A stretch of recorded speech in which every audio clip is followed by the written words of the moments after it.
Nem tudom, hogy Tanzánia himnuszában szerepel-e a Kilimandzsáró, vagy a nepáliban a Csomolungma. Azok az óriási hegyek ott szentnek számítanak. Isteni tulajdonságokkal ruházták fel őket.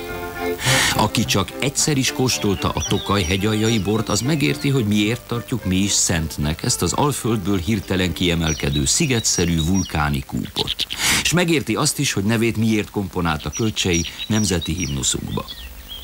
A tokaji bor, mint egyedülálló hungárikum ismert az egész világon, de most mégsem Tokaj szőlővesszeiről szeretnék beszélni.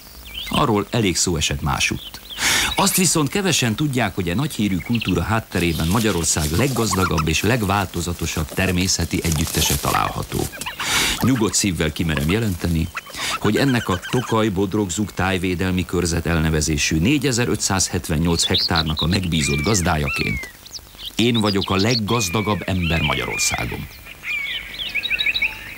A Nagykopasz, ez hegyünk hivatalos neve, 513 méteres kúpja már a Hortobágy közepéről is látható. Vulkáni eredetű, az oldalában kéklő tavacska akár egy kráterben is csilloghatna, de nem, ez csak a kőbányászat által ejtett tájseb. Ennek a sebnek a jóvoltából azonban kiválóan tanulmányozható a geológiai múlt. A Kárpátok karéjának belső peremvidéke általában kisebb vulkánocskákból áll. Ezek legnagyobbja a Nagykopasz. Vagy 10 millió éve volt, amikor működni kezdett. Olyan nagy és látványos kitörések errefelé nem voltak. Ami most a felszínen látható, az csak egy lepusztult lávafelnyomakodás kipreparálódott maradványa. Anyaga főleg andezit, ami jóval mállékonyabb például a Badacsony tömegét felépítő bazaltnál. Pontosabban piroxén-dácitnak mondják a szakemberek a hegy fő tömegét alkotó andezitet, de persze az ilyen elnevezéseket csak a geológusok értik. A kőbányák falain jól kivehető a láva felnyomulása. Az innen lebányászott kő legnagyobb része a Tisza árvízvédelmi töltéseit erősíti.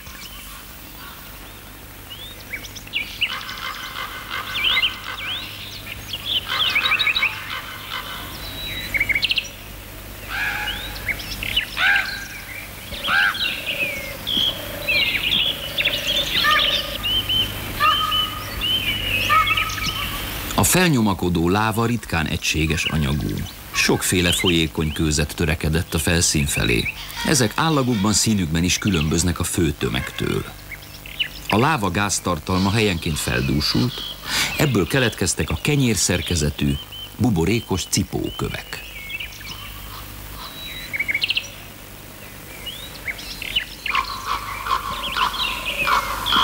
Igen tarka képet ad a hegy északi oldalán a lebúj vendéglő melletti természetes perlit feltárás.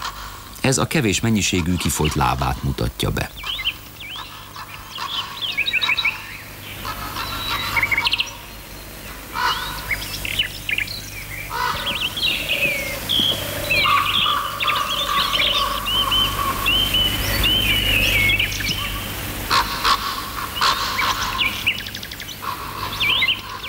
A láva folyás irányát a finom sávosság jelzi.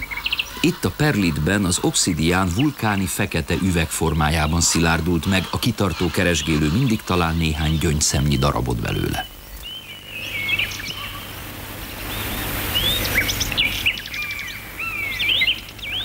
A vulkánosság 4-5 millió évvel ezelőtt megszűnt. A később beköszöntő jégkorszak száraz, hideg szelei nagy mennyiségű port raktak a Nagykopasz felszínére. Ebből keletkezett a legfontosabb anyag, ami a hegyre jellemző.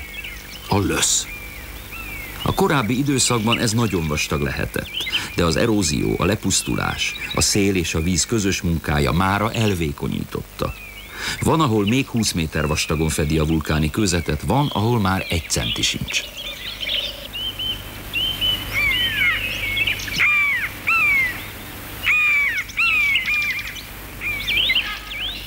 Ez a lepusztulás ma is folyik.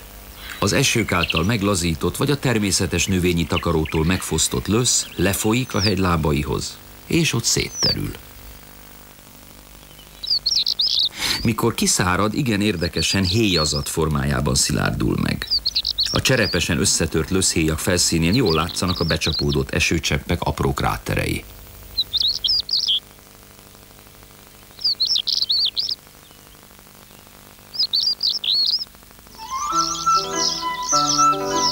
hogy miért is fontos a lösz. A Kopaszhegyen ezen terem a szőlő. Nem a vulkáni hamuban, nem is a törmeléken, hanem a löszön. A felsőbb régiókból lemosódott messzes sárga anyag alkotja a hegy szoknyáját. A szőlőtelepítések pár száz éve a hegy tetejéig értek, szőlőn kívül más nem is volt itt, ezért is kopasz a neve. A művelés következtében a sok kapálás fellazítja a talajt, lefolyt a lösz, és emiatt ma már csak a hegynek épp a derekáig ér a szőlő. Az egykoron Kopaszhegy felső régiói beerdősültek, vagy beerdősítették őket.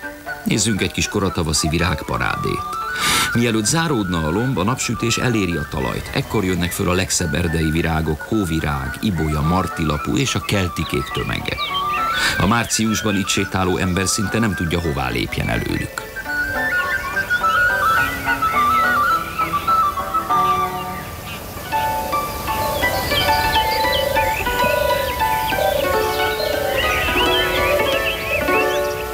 A fehér szirmú galambvirágot igen féltem, mert a kirándulók rendre letépik, pedig nagyon ritka boglárkaféle. Van aztán még tyúktaréj, erdei kutyatej, tüdőfű és még tömérdek más faj. Amikor virágoznak, legszívesebben kitiltanám az embereket az erdőből, mert nem bírják megállni, hogy le ne szedjék őket. Itt egy kis énekes rigó köszönti a tavaszt.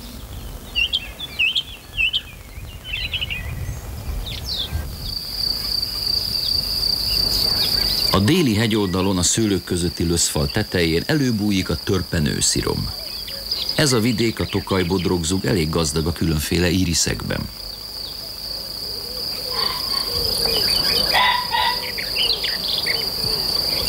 A tavaszi hérics éppen nem ritkaság, de nagyon szép. Ő a tavasz egyik legfeltűnőbb virágdísze.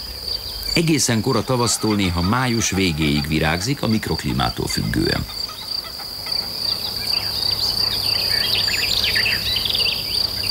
Április első felében öltözik rózsaszínbe, a törpemandula cserjéje. Ez a kis fásszárú növény valahogy vonzódik a szőlőhöz. Ha valahol elterjedt, ott biztosan van szőlő a környéken.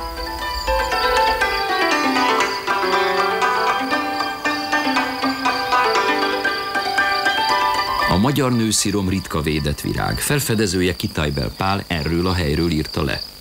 Lelőhelyét hál' Istennek nem tettük közhírré, így nem is lopják. A filmeseket megeskedtem, hogy nem árulják el senkinek, hol terem. Ha nem bírják tartani a szájukat, ide többet nem jönnek. Olykor már februártól, de leggyakrabban március-áprilistól a Tisza és a Bodrog birtokába veszi a Bodrogzugot. Május első hetéig több méteres víz borítja, Budit kutat összemos az ár. Valóságos tengert lát az, aki letekint észak felé a Nagykopaszról. Esősebb esztendőkben ez a látvány 100-150 napig is eltarthat. A Bodrogzug jelen vízrajzi és vízjárási viszonyai az ősi, a vízszabályozás előtti állapotokra hasonlítanak, ezért a természetvédelem számára pótolhatatlan értéket jelentenek.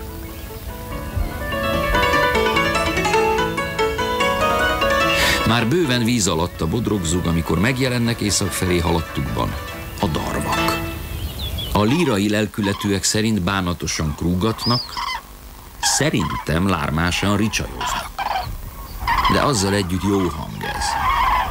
Amíg hallatszik, addig van rá remény, hogy ezek a nagytestű égi vándorok egyszer majd újra megtelepednek a mi vidékünkön is, ahonnan az élőhelyeik elfogyta elűzte őket.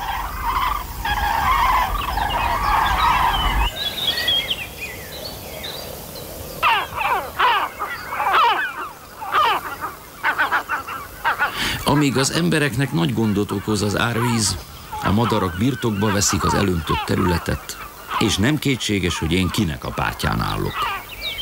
Megszállják a sekélyvizet a parti madarak, sirályok, piroslábú cankók, pólingok, godák. Vékony csőreikkel szondázgatják a fellazult talajt, élelem után kutatva.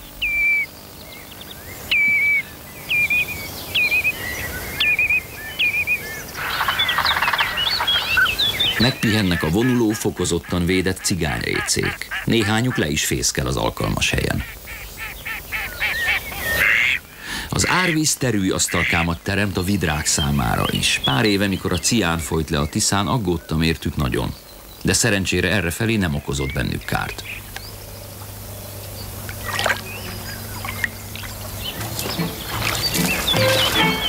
Árvízkor aktivizálódnak az én legkedvesebb segítőtársaim, a bodrogzug halászai is. Ezek az igen kemény munkát végző, az időjárás szeszélyeinek, a haljárásnak és a szerencsének is kiszolgáltatott emberek, a legjobb és a legőszintébb természetvédők. Nem divatból, nem a jelszavak hatására, ugyan már. Ők a természetben és a természetből élnek. A natúra bármilyen károsítása lételemüktől, megélhetésüktől fosztaná meg őket, persze, hogy vigyáznak rá. Munkám során rájuk mindig biztosan számíthatok. Ők mindenütt ott vannak, figyelmüket semmi nem kerüli el. Orvhalász, orvhorgász, orvvadász, vagy éppen fatolvaj jobban fél a halászoktól, mint a rendőrtől vagy tőlem.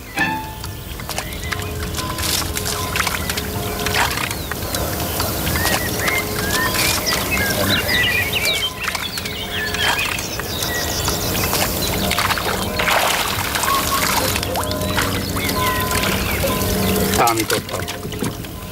Tört a harcára.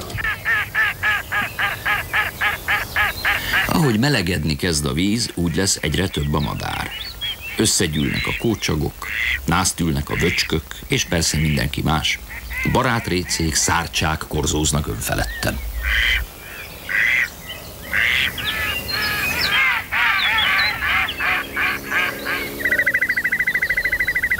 A sekélyebb vízben néha megjelenik a gulipán, meg a gólyatöcs. Sajnos legtöbbször csak átvonulóban, de láttam már idefészkelt párokat is belőlük.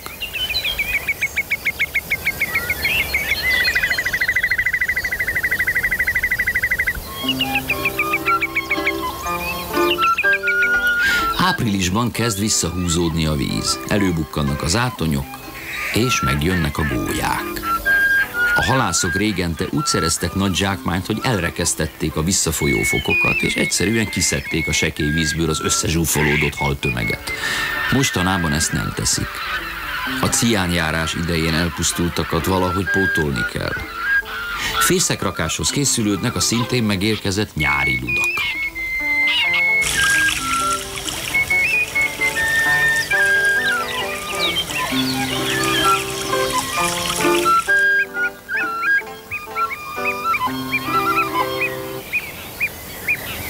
Embert még nem bírna el az iszapzátony, de a csöpp kis barázda billegető nem fél attól, hogy beleragad, vidáman balettozik rajta. Rovarlárva, pióca, apró csiga a zsákmánya. A barkós cinege a tavalyi nádbugájából szedi a magokat.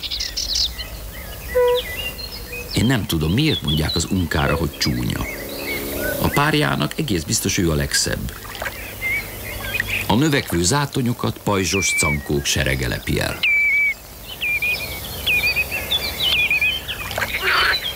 A kecskebéka is nászát üli, fennhangon hirdeti a gémeknek, gólyáknak, hogy merre található. Ilyenkor mindenki bolond lesz egy kicsit. A szépséges és büszke bíbic már túl van a nászon. A fészeképítés közeleg. A mezei nyulak is kevésbé elővigyázatosak a nász idején.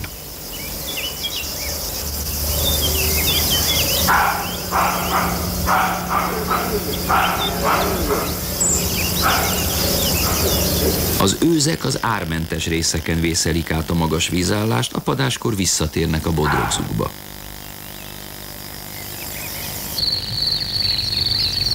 Virágdíszt öltenek a magasabb fekvésű, tehát a víztől már megszabadult rétek. Ezeket üderéteknek hívják. Azok is. Mégis megterem a szikesekre jellemző villásboglárka. Ilyen növény az ernyős sárma, vagy más néven madártej is. Az üderét szépen lassan elszikesedik. Egyelőre még magas fű nő rajta, legeltetik, kaszálják, sárgálik benne a mezei here, feljön a csattogó szamóca, a vizes mélyedésekben meg a nagy vízi boglárka.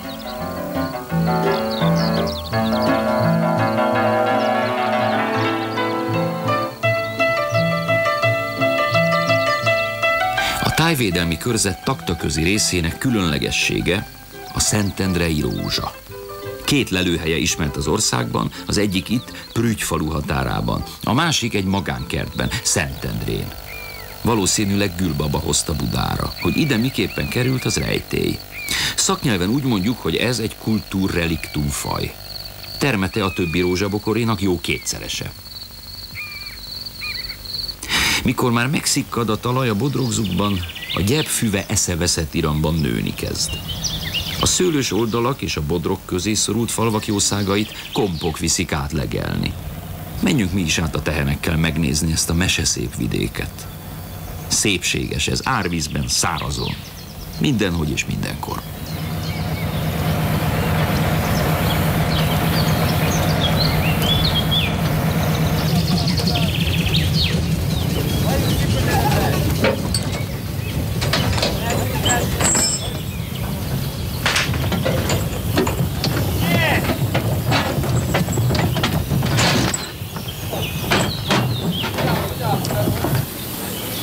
Nem biztos, még egy sor fájkára.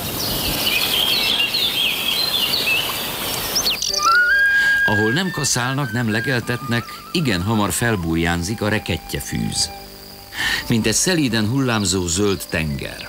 Olyan a rekettyés. Igen sűrű, nehezen járható, kiváló búvóhely mindenféle állatnak.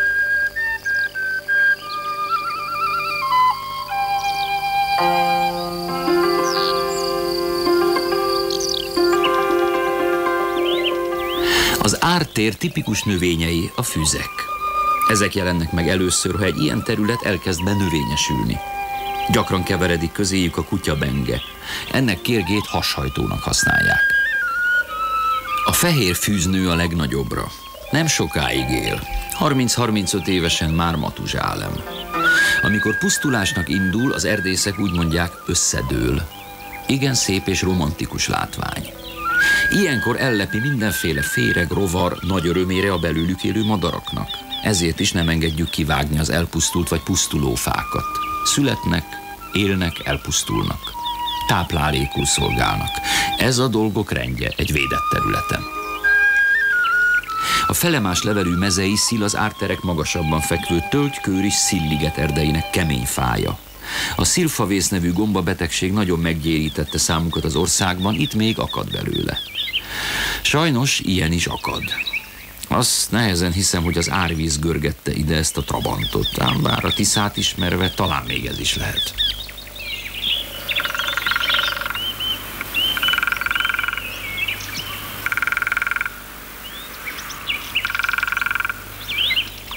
Az ártéri puhafások másik csoportja a fűz mellett a nyár. Az odul lakó madarak kedvencei.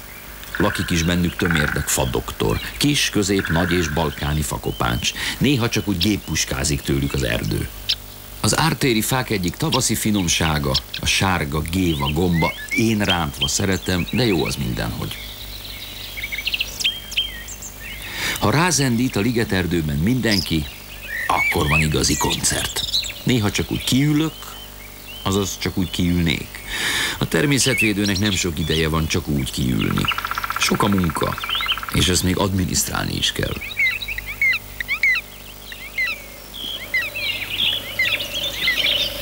A fekete harkály ritka érték. Ennek az odúnak a holléte sem lesz közhírré téve, mert akkor jönnek a fotósok, filmesek, és egyszer csak nem lesz itt a fekete harkály.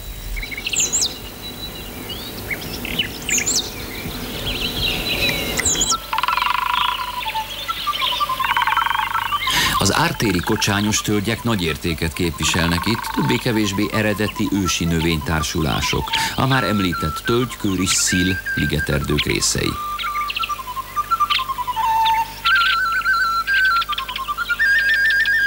A kőr is borul lomba legutoljára.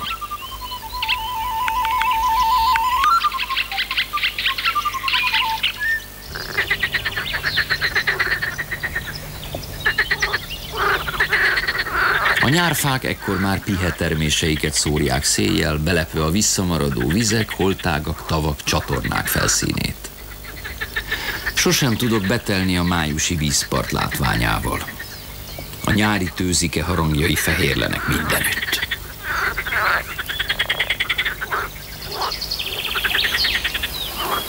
Bólogatnak a fekete nadálytő lila, máshol fehér szirmai.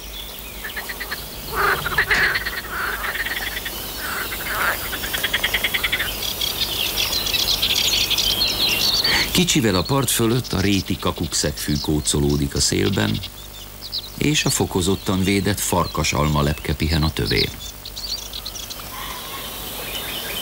A vizektől éppen csak megszabadult erdő alján ez a hatalmas virágzatú növény a debreceni torma. Őshonos magyar, tudományos nyelven endémizmus. Pont úgy néz ki, mint az ukrán vidékről idehozott orfacsaró torma, amely nélkül nincs húsvéti sonka. De ez jóval szelídebb. Édes a gyökere. Kevés van belőle, nagyon védjük. Közvetlenül mellette kék-sárgállik az iszalag. Hogy is mondjam, egy nagyon vérmes menyecskére emlékeztet engem, hogy finom legyek.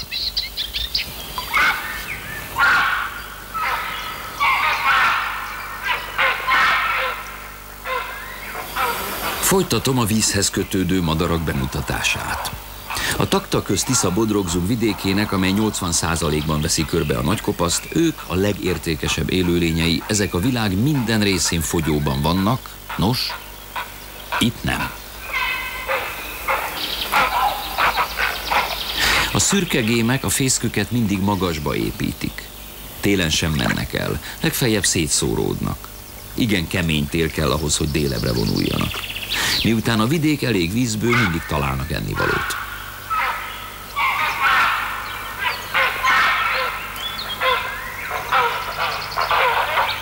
A legtöbb gémféle és vízimadár a Taktaközi részen talál fészkelőhelyet.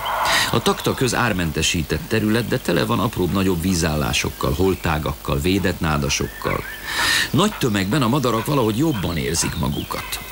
A bakcsók mellett kis kócsagok építkeznek. Ezeket a tarkójukról hátralifegő dísztollról lehet megismerni. Május elején rakják le tojásaikat, és júniusig kotlanak rajta. Hasonlóan a többi gémféléhez a Taktaközben fészkelnek, és a Nagykopaszt átrepülve a Bodrogzugba járnak táplálékért.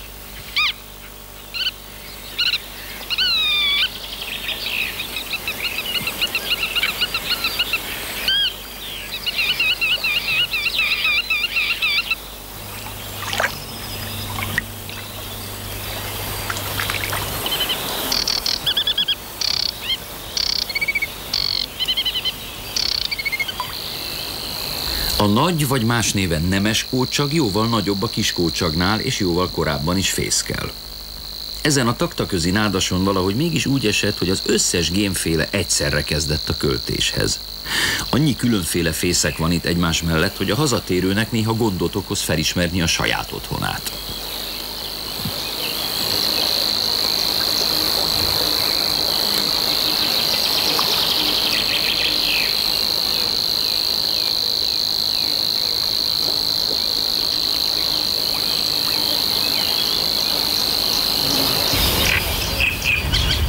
A nádirigó a gémtelep széléről kiáltja világgá örömét, fia született. A kanalas gém neve ellenére nem gém, hanem gólyaféle. A gémek mindig S alakban meghajlított nyakkal repülnek, a gólyafélék meg nyújtottal. Lám, a kanalasnak nyújtott a nyaka.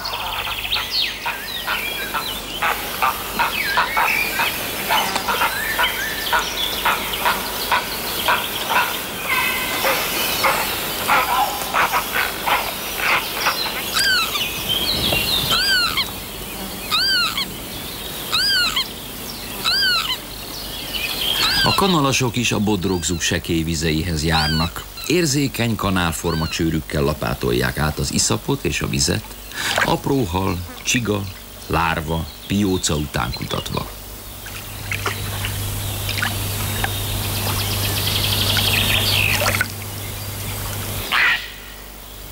A vörös gém, lám S alakú a nyaka, Tokajtól északra már nem költ Magyarországon. Melegkedvelő madár. Utolsónak jön meg, elsőnek megy el nyár végén.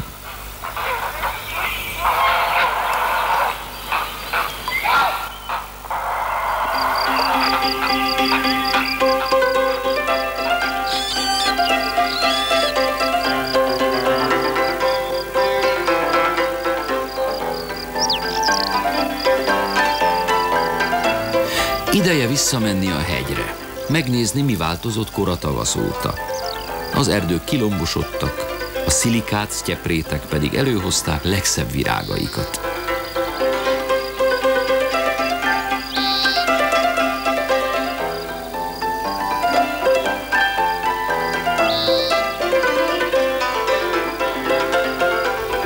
A tavaszi hérics sárga fejecskéit már márciusban is láthattuk, de itt a hegy eltérő mikroklimatikus zugaiban még május végén is előfordul virágzó példány. A pusztai meténg május-júniusban virágzik. Ezt is Kitajbel Pál írta le. Nem ez a tipikus élőhelye, de hát a Tokai hegy sem tartozik a tipikus élőhelyek közé.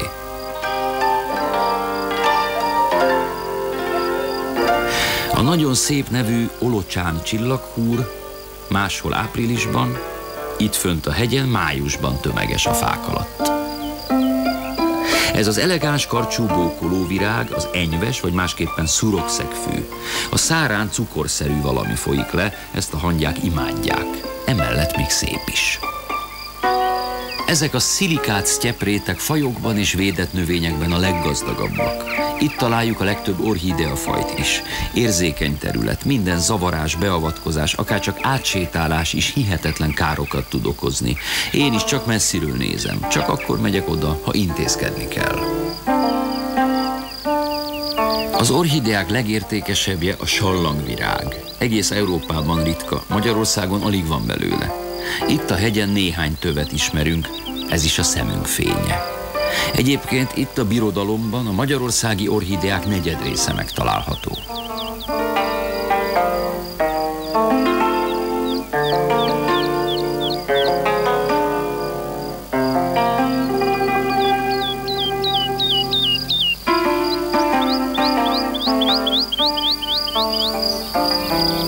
A nagy ezerjófű nyavajatörés, köszvény, szív- és gyomorbántalmak gyógyítója. Bódító éteres olaja citromillatú, kipárologva meggyújtható. A molyhos tölgy tipikusan nem vulkáni növény, mégis a déli melegoldalak erdőalkotója. Alatta ezt a fejet egyszer én faragtam ki.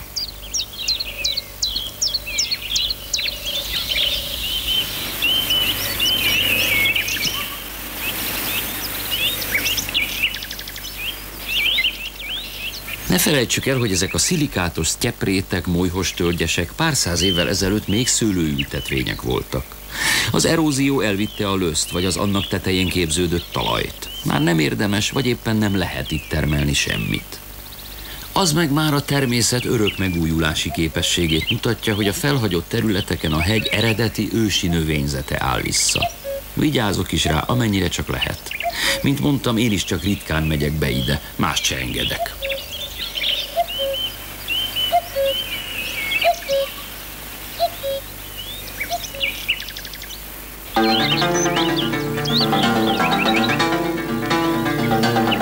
No, ezekre haragszom a legjobban. Ahhoz, hogy egy nemes, férfias, vagy nevezzék akárhogy is a hívei, úgynevezett sport tönkretegye a fokozottan védett hegyoldalakat, én nem leszek partner, sohasem. Ezek a bátor sportolók, de főleg az őket kísérő rajongók hihetetlen károkat okoznak. Letiporják a védett növényeket. Faluvégi szlammá degradálják az egész hegyoldalt. Én nem vagyok egy vért kívánó ember, de néha úgy érzem, hogy nem ártana, ha valamelyikük fennakadna egy szőlőkaron.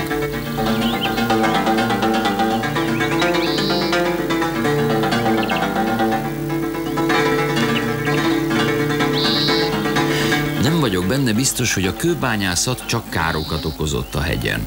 Sok szép sziklai növény települt ide ennek a következtében, és egy csomó ritka madárfa is. Közöttük a kedvencem, a kövirigó. Amit tévés barátaimnak nem sikerült lefilmezniük, pedig nagyon igyekeztek.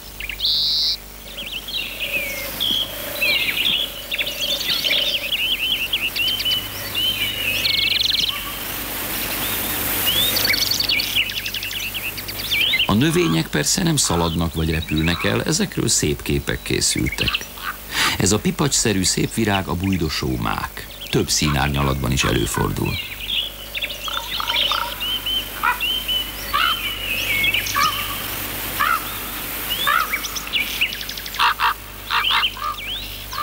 A meredek falakba fészkel a holló. A 70-es években néha már azt hittük kipusztult, de mára örvendetesen terjed.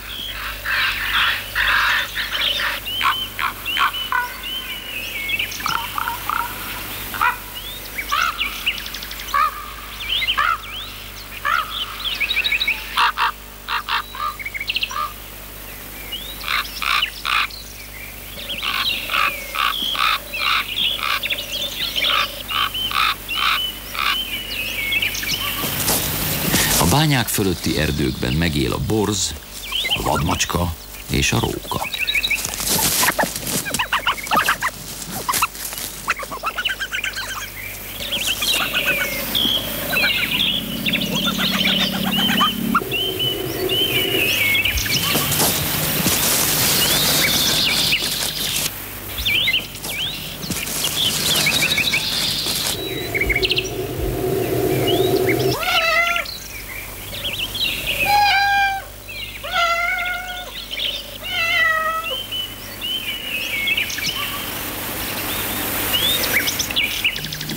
A gyűrűsfarkú vadmacska vágyakozva néz fel a fiatal barna kányára, de az nem szeretne közelebbi viszonyba kerülni vele. Érdekes, hogy embertől elég gyakran zavart a nagykopasz erdeje, vad mégis nagy számban él itt.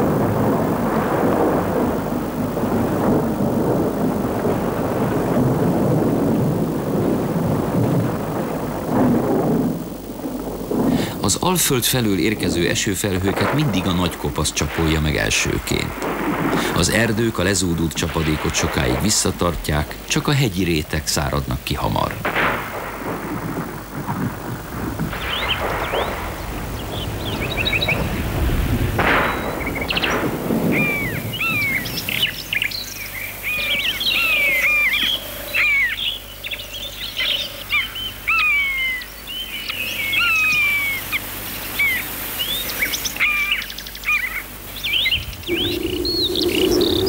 A Tisza, amióta folyik, számtalan medret alakított ki magának. Ezek homokját a szelek sokszor szórják szerte széjjel, jókora homokbuckákat rakva a folyó mentén. A Taktaköz falvai az ilyen magaslatokra épültek, ezeket a legmagasabb árvíz sem éri el. A falusiak persze felhasználják ezt a jó minőségű építőanyagot. A buckák szélei a lebányászás következtében meredek falúak lettek. Ideális otthont kínálva a fallakó, parti fecskéknek, gyurgyalagoknak.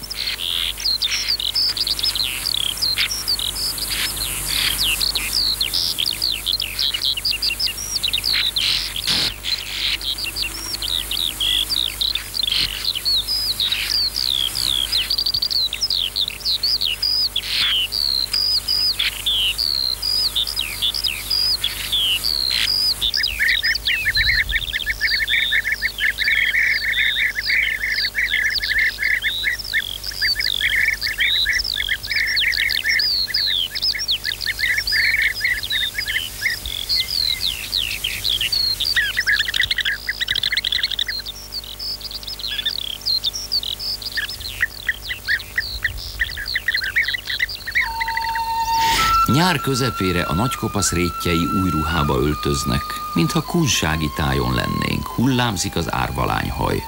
Alatta a védett nagy pacsirtafű.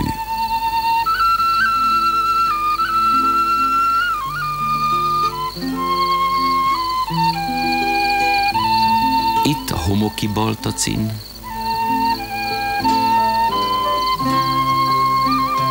ez a szibériai harangvirág.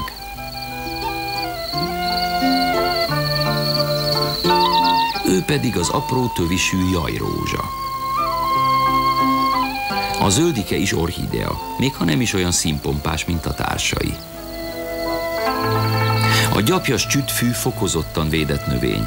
Ezen él a világ egyik legritkább lepkéjének, a fóti boglárkának a hernyója.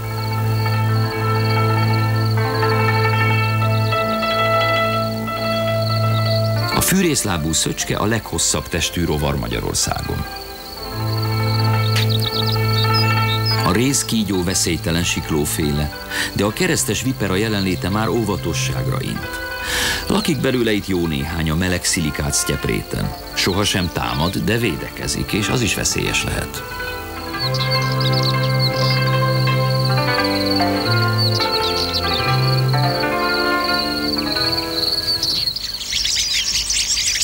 Közép-Ázsiából 5-10 évente téved errefelé a pásztormadár. A tévések pont kifogták azt az órát, amíg itt pihennek Hortobágy felé vezető útjukon.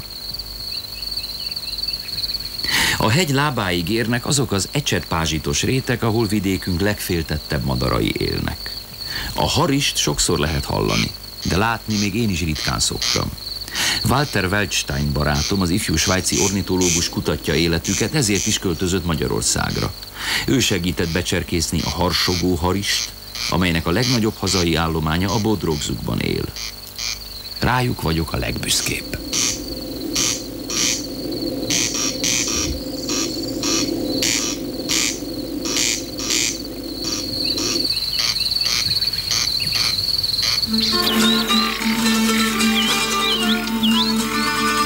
A Kárpátokban lehulló nagy nyári esők július vége felé érnek ide, a Tisza és a Bodrog újfent kilép a medréből.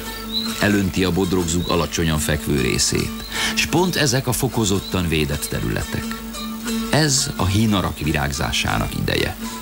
Fészkelés idején nem szeretem itt az evezősöket, horgászokat, de ekkorra már kikeltek a fiókák, bennük kár nem esik. Virágzik a kolokán, zöldell a ruca öröm, ez egy vízipáfrányféle, és mindenütt uralkodik a vízitök sárga virágtengere. A tavi vagy tündérrózsa fehér szirmai a legtetszetősebbek.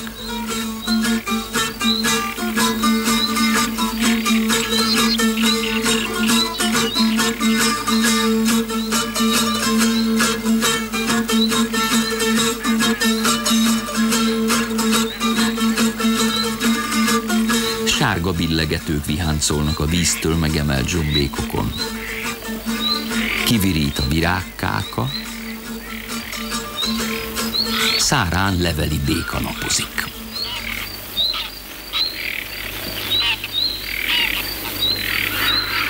A béka tuta is most a legszebb. A vízimadarak imádják az árvizet.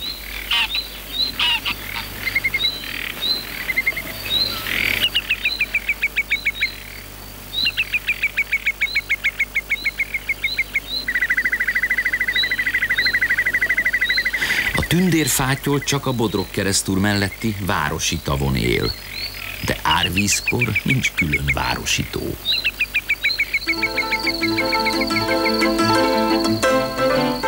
A magasabb réteket nem önti el a víz. Ezeken az őrületes virágpompa uralkodik, ez a hosszú levelű Veronika.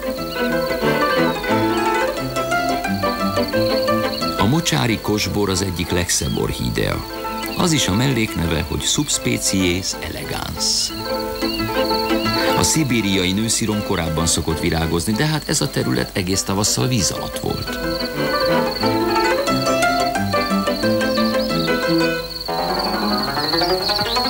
Rokona a mocsári nőszirom is megkésett kissé, de se baj.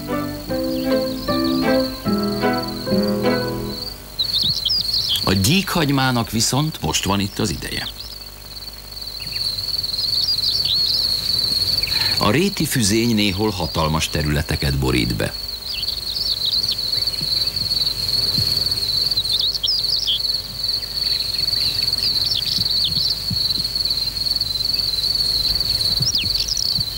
A gólyák már kirepítették fiaikat, most szorgalmasan keresgélve gyűjtenek erőt az 1 hónap múlva kezdődő nagy útjukhoz. Ami ürgéjéknél gyászesemény, kócsagéknál ebéd.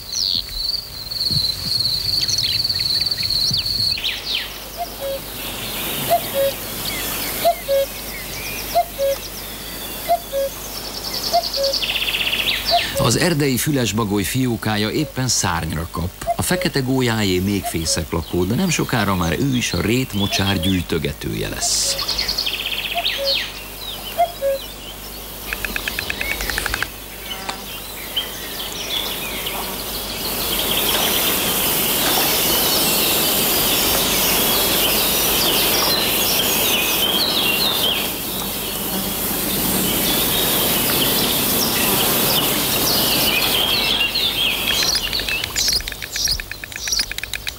Az árterek büszke királya, a réti sas sem hordja már sokáig az élelmet jól kifejlett utódainak.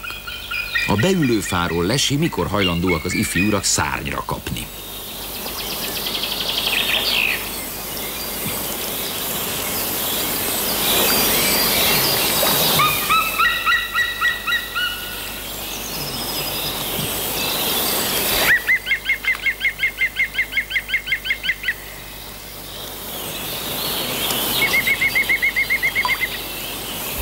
A jégmadár párnak elpusztult az első fészekalja, leomlott a partfal, amelybe odújukat vájták, most a másodköltés történik. A hím éppen eteti a kotlásban elgémberedett párját. A csendesebb állóvizek nyugalmát a vízityúk csibék veszekedése veri föl. A méla mocsári teknőst ez sem zavarja különösebben. Amikor a vizek visszatérnek a medrükbe és a tűző nap alaposan átmelegíti a vizet, kivirágzik a Tisza. Ez a kérészfaj több esztendeig éli lárva életét az iszapban, míg a természet nagy parancsa felhozza a felszínre azokat, akiknek eljött az ideje. Levedlik bábbőrüket, megszárítkoznak, kibontják szárnyaikat és megkezdődik a nászhaláltánc. Örökre szóló élménnyel gazdagítva azt, aki egyszer is látott ilyesmit. Alig 20 órás életükben csak a szaporodás a dolguk. Nem is esznek, nincs is szájszervük. Csak párosodnak és petéznek. Aztán kész. Vége. Elpusztulnak. Ez a tiszavirág élet.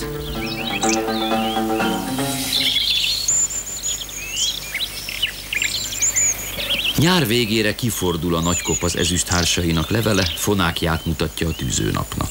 Beérik a termése, csak úgy, mint a hegycsúcs közelében a tölgyekkel erdőtársulást alkotó tatárjuharnak.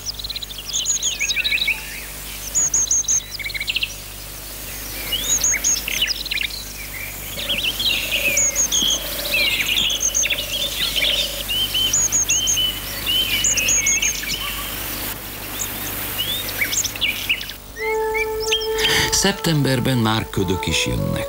Októberre egyre gyakoribbak. A hűlővizek és a naptól még meleg hegyoldalak egymásra hatásából keletkeznek. A színesedő erdő ködben is szép látványt nyújt. A csúcs a legtöbbször napfényes marad.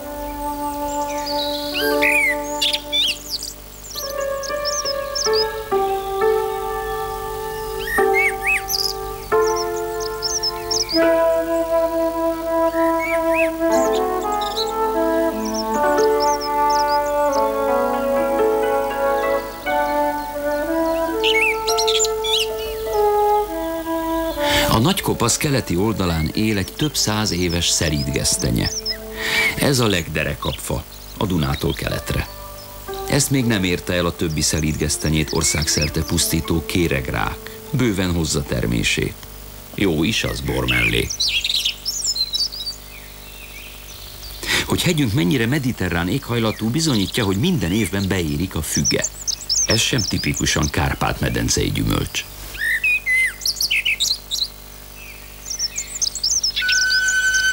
A már megismert szilikát-sztyeprétes hegyoldal őszi ruhát ölt. A sádler imola és a vastövű imola április óta virágzik, miközben a többi növény előbújik, él, elvirágzik, újabbak jönnek. Október az őszi rózsák ideje. A lila-sárga csillagos őszi rózsa mellett ott sárgálik a hazánkban csak itt a Nagykopaszon található gyapjas őszi rózsa. Nem feltűnő virág, ezért szerencsére nem szedik. Él mellette egy új, eddig még leíratlan faj is. A csillagos és a gyapjas őszi rózsa hibridje. Remélhetőleg akad majd egyszer egy botanikus, aki leírja. Most egyszerűen név nélkül csak úgy van.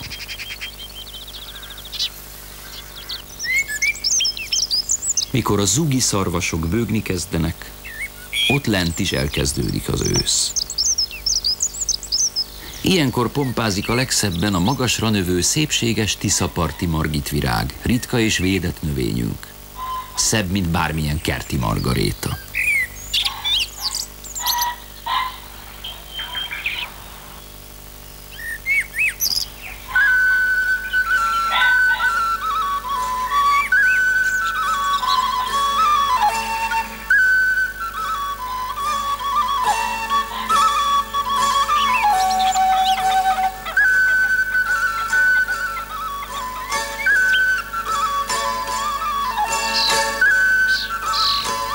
Nálunk a szüret jóval később van, mint máshol.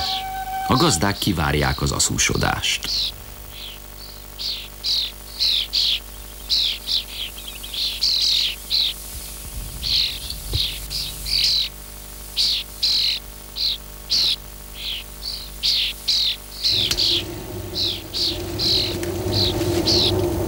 Próbálkoztak gépesíteni a szüretet, de belátható, hogy az nem az igazi. Itt nem csak a fürtöket, de még az egyes szemeket is külön választják. Külön kezelik. Minősége mellett ezért sem olcsó dolog a tokai bor.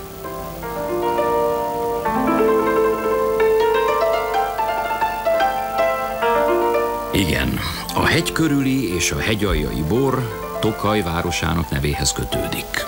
Pedig nem is olyan régi név ez. A hegy körül Tarcal volt a település. A régi okiratokban is Tarcal hegyeként szerepelt.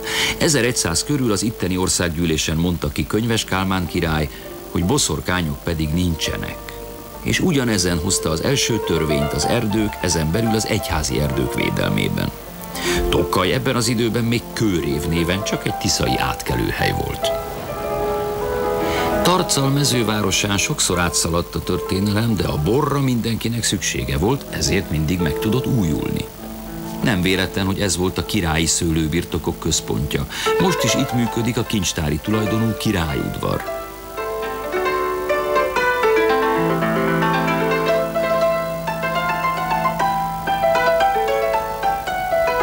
A borkereskedést főleg zsidó kalmárok bonyolították. Rájuk már csak ez az öreg temető emlékeztet. Az itteni puha vulkáni hamuból képződött kőzetbe könnyű pincét vágni, és a bor iránt nagy a kereslet. Kazinczy írt a Tarcalról, hogy bora egy fokkal jobb a tokainál. Ezt, mint lokálpatrióta, én is vallom. Azzal együtt, hogy tisztában vagyok vele, a környék borait mindig Tokainak fogják hívni. A nagy kopasz felénk eső oldalát tovább éri a napfény, mint a keleten fekvő Tokajét.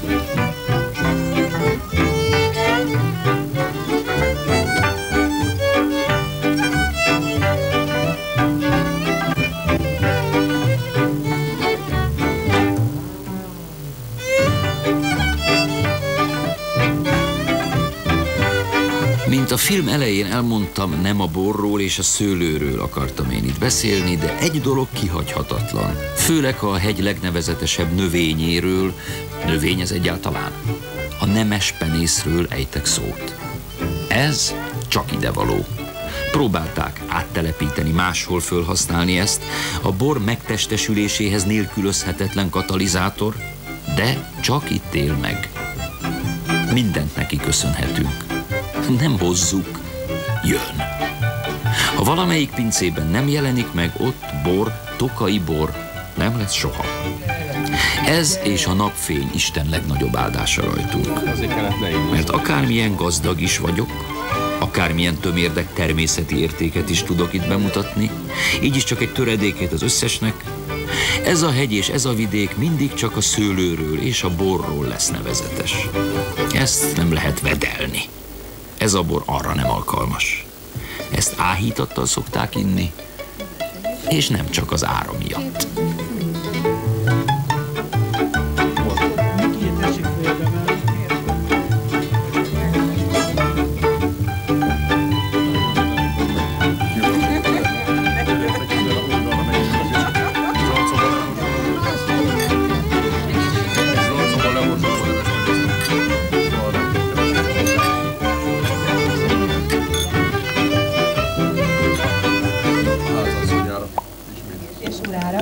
És urára.